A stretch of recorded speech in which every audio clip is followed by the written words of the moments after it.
Bismillahirrahmanirrahim. Assalamualaikum warahmatullahi wabarakatuh.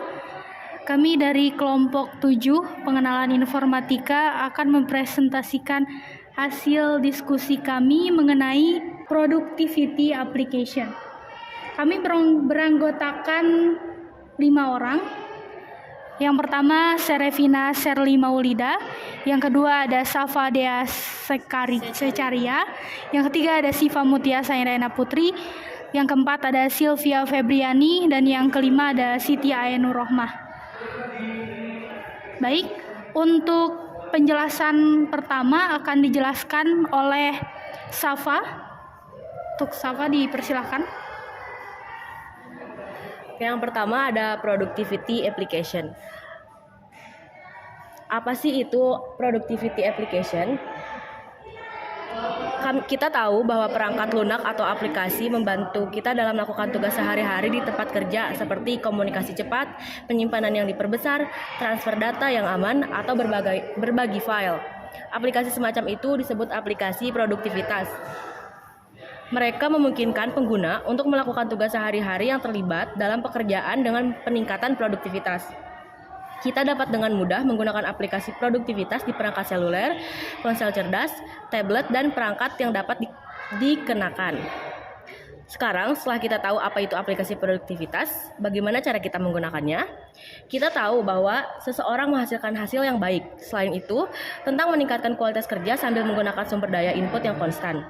Untuk contoh aplikasi produktivitas, ada salah satu contoh seperti Mailman untuk manajemen email yang baik untuk mengelola kotak masuk dan mencapai kotak masuk 0 setiap saat. Jadi untuk ini, kita dapat menavigasi ke situs web resmi Mailman dan menjalankannya bersama dengan kotak masuk yang kita masukkan. Untuk penjelasan kedua akan dijelaskan oleh Sylvia Febriani.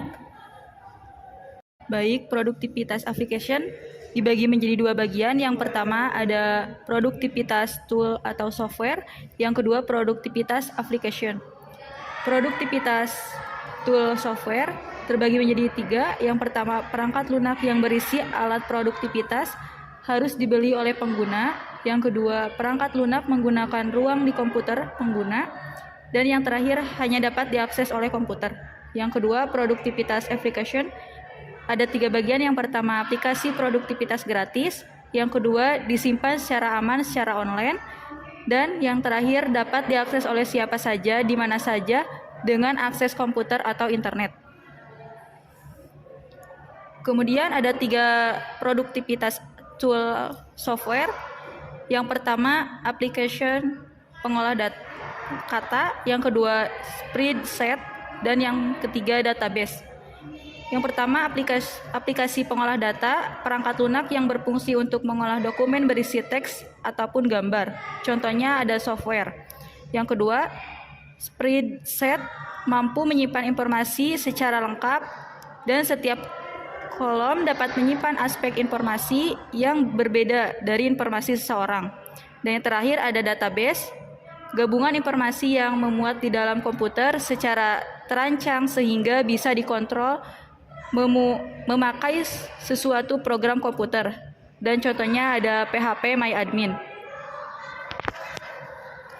Baik, untuk penjelasan selanjutnya akan dijelaskan oleh Siti Ainur Rohmah. Baik, selanjutnya di sini saya akan menjelaskan tentang productivity application. Yang pertama itu ada Google Drive, yang kedua Gmail, dan yang ketiga Jumit.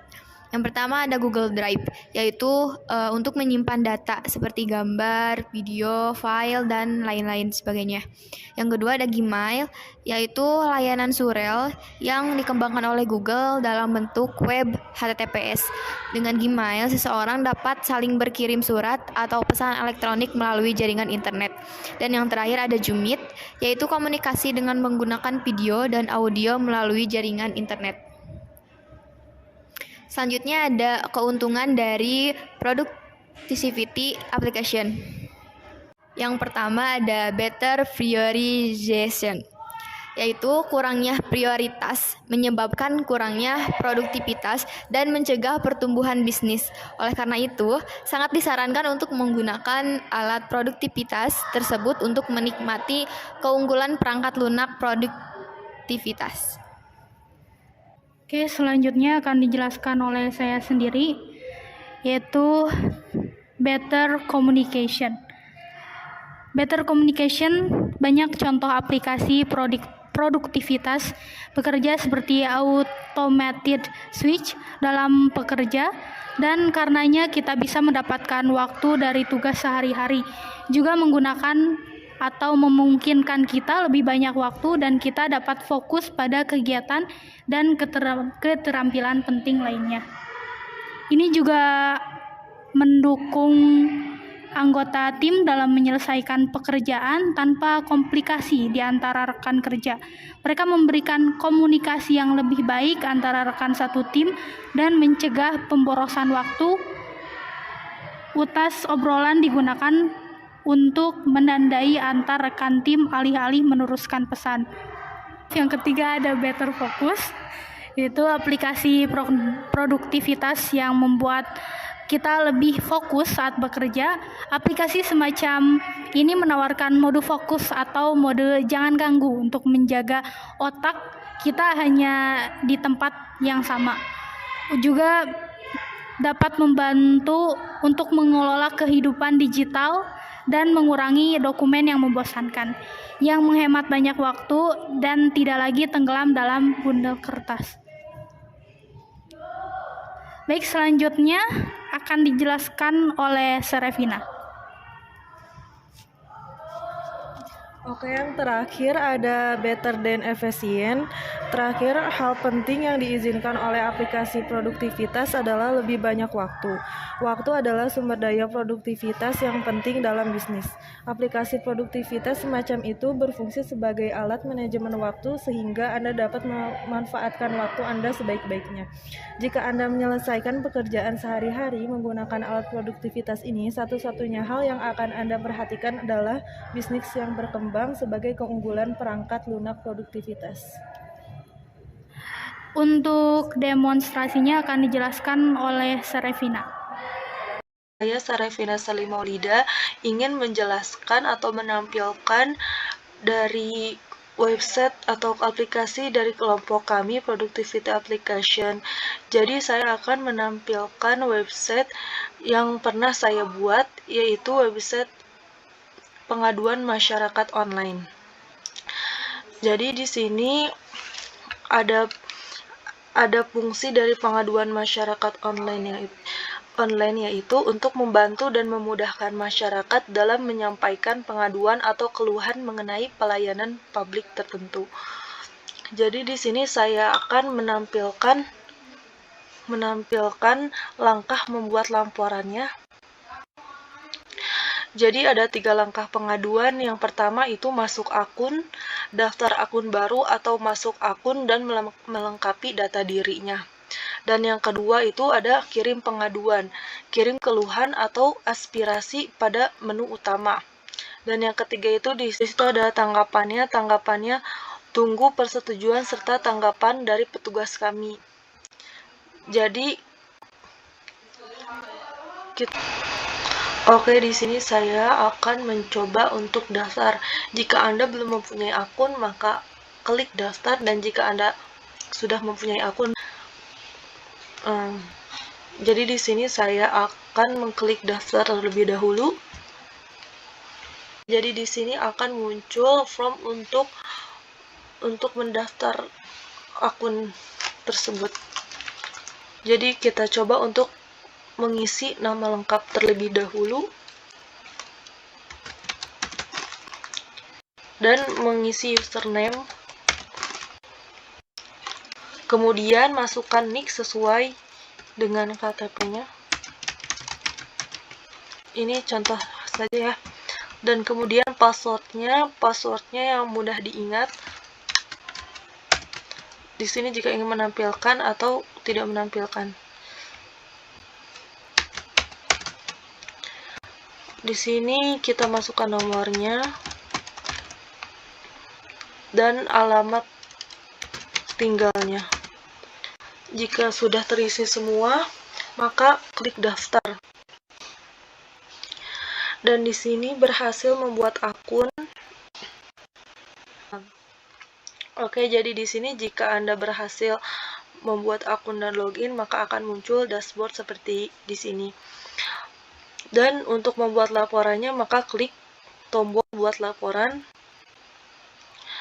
dan buat judul laporannya. Dan untuk tanggalnya ini sudah default sesuai tanggal hari ini dan tahun hari ini, bulan juga, dan kita akan mengisi laporannya.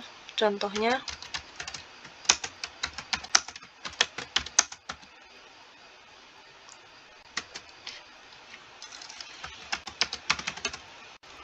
dan bukti fotonya.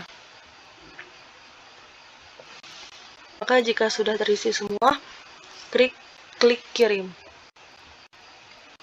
Akan muncul berhasil membuat laporan. Oke, di sini ada profile. Profile ini adalah profil dari akun kita dan biodata kita. Jadi di sini tersimpan dan ditampilkan. Di sini ada laporan yang telah kita buat, karena tadi kita hanya telah membuat satu laporan saja. Jadi di sini ditampilkannya satu, dan karena ini belum diproses oleh petugas, maka proses ini menjadi 0. Dan selesainya juga karena belum ada yang diselesaikan. Jika laporan tersebut telah diproses, maka angka di proses ini akan menjadi 1 dan laporan tetap menjadi 1.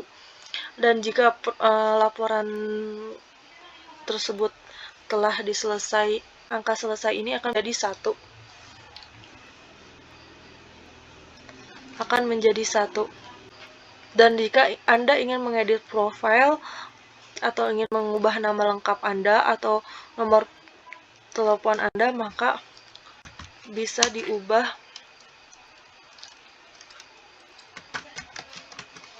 seperti ini dan mengklik save change. Oke, maka data tersebut akan terubah. Di sini ada laporan saya. Jadi di sini ada data yang telah kita buat laporannya itu. Jadi di sini judulnya ada banjir yang tadi kita telah input. Dan di sini ada status. Jika laporan tersebut belum ditanggapi atau belum dilihat oleh petugas, maka akan ditampilkan menunggu. Jika status itu telah diproses oleh petugas, maka status ini juga akan berubah menjadi proses. Dan jika status ini telah ditanggapi, maka status tersebut akan berubah menjadi selesai. Dan di sini ada aksinya untuk melihat laporan yang telah kita buat. Nah, di sini ada tanggalnya, judul laporan yang telah kita buat, dan fotonya. Dan statusnya ini di sini masih menunggu. Kemudian detailnya di sini karena belum ditanggapi, maka akan muncul laporan belum ditanggapi. Mungkin untuk selanjutnya itu saya akan jelaskan jika saya menjadi petugas. Jika setelah login menjadi petugas, maka dashboardnya akan muncul seperti ini. Dan di sini ada data yang telah saya buat, yang itu karena saya telah mencoba-coba dan membuat sehingga total masyarakat menjadi 12, pengaduan baru 3, dan pengaduan proses 1, dan pengaduan yang telah ditanggapinya 4. Coba kita buka data pengaduan. Jadi di sini pengaduan yang telah kita buat ini tertera di sini. Judulnya itu banjir, tanggal yang telah kita buatnya tanggal segini, dan statusnya masih menunggu. Jadi di sini ada aksinya detail. Dan untuk melihat laporannya, di sini ada detail laporan pengaduannya di Cianjur dari Naura Salsa, dilaporkan pada 2022 12-14, judul laporannya banjir. Isi laporannya banjir UIN sudah tinggi. Di sini ada hapus laporan jika ini terlihat palsu, maka bisa dihapus. dan klik button proses jika ingin menanggapi. Jadi di sini saya akan menanggapinya dengan mengklik proses. Jadi berhasil update status. Oke. Jika laporan ini telah diproses, maka status itu berubah menjadi proses. Nah, yang ini. Jadi di sini akan muncul status laporan yang tadi ini menjadi proses. Oke, coba saya lihat di tanggapan dari masyarakat.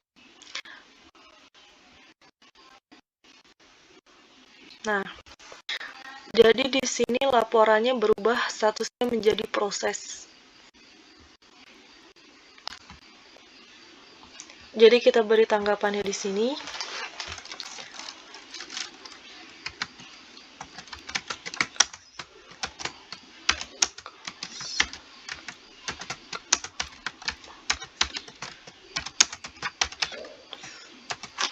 Dan kirim. Nah,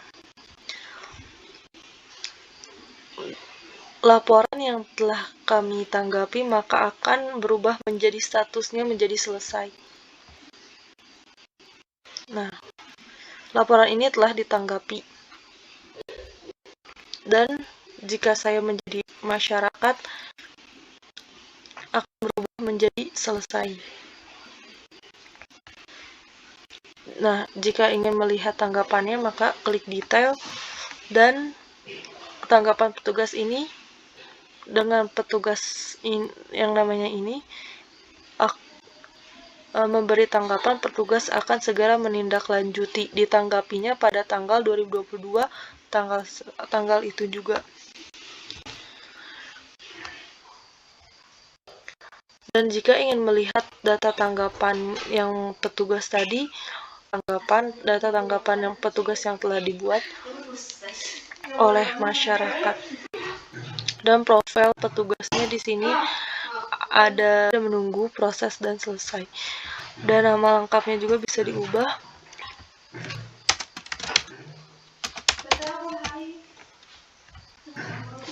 Dan nomornya. Save change.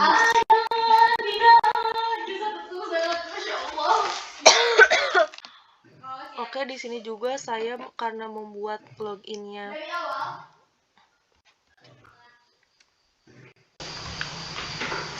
Oke, jadi di sini karena saya membuat 3 masyarakat, admin, dan petugas, karena masyarakat berfungsi untuk membuat laporan dan melihat tanggapan dari petugas, dan petugas fungsinya untuk memberi tanggapan dari pengaduan yang telah diberi dari pengaduan yang dibuat oleh masyarakat, dan admin tugasnya untuk mereport data dari pengaduan yang dibuat oleh masyarakat dan tanggapan oleh petugas. Jadi di sini saya akan login menjadi admin.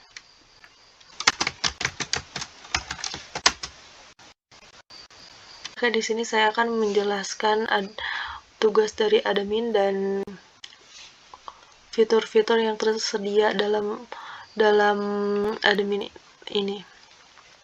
Di sini juga ada terlihat total masyarakat, total petugas, dan pengaduan menunggu dan pengaduan yang telah ditanggapi.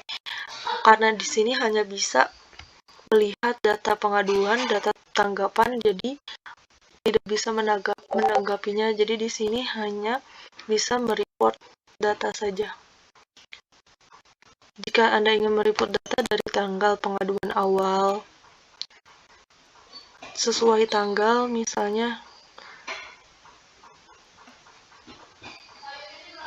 dari tanggal 1 hingga segini, maka akan muncul laporan yang tadi saja, hanya 1. Dan di sini bisa kita ubah menjadi print, PDF, Excel, CSV, atau copy. Dan jika Anda mengubah menjadi PDF, maka seperti ini.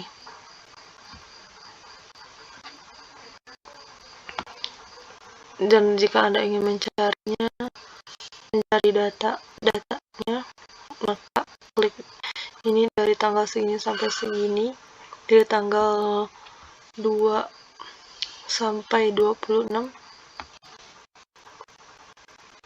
maka akan muncul data yang di sini ada data petugas dan data masyarakat. Dan jika Anda ingin menambahkan data petugas, maka bisa dibuat.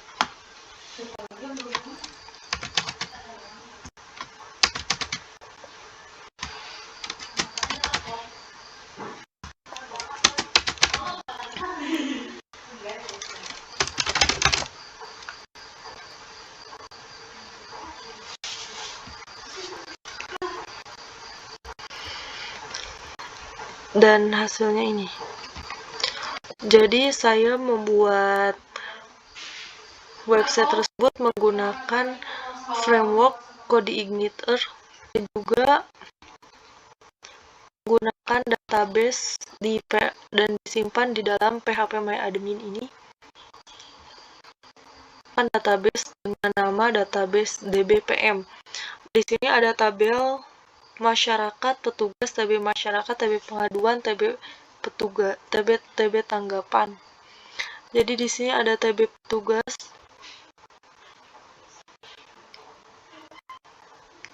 dan di sini ada nama petugas, username dan password, ada tabel pengaduan, data-data yang telah ada, dan tabel masyarakat,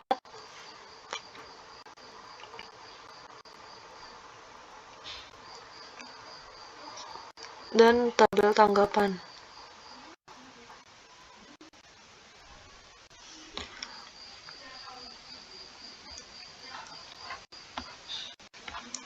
Di sini ada tabel pengaduan yang telah kita buat.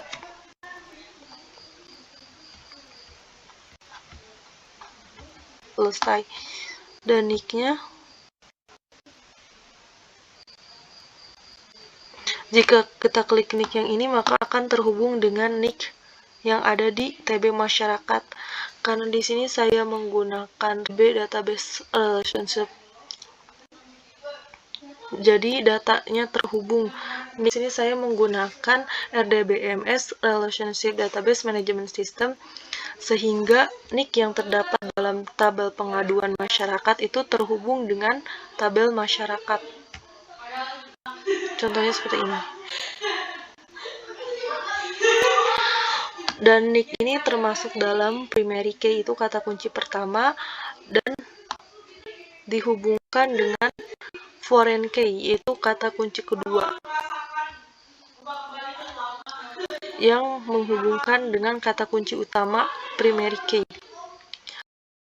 Sekian yang bisa kelompok kami sampaikan. Mohon maaf apabila ada kesalahan. Billahi taufiq wal hidayah. Wassalamualaikum warahmatullahi wabarakatuh.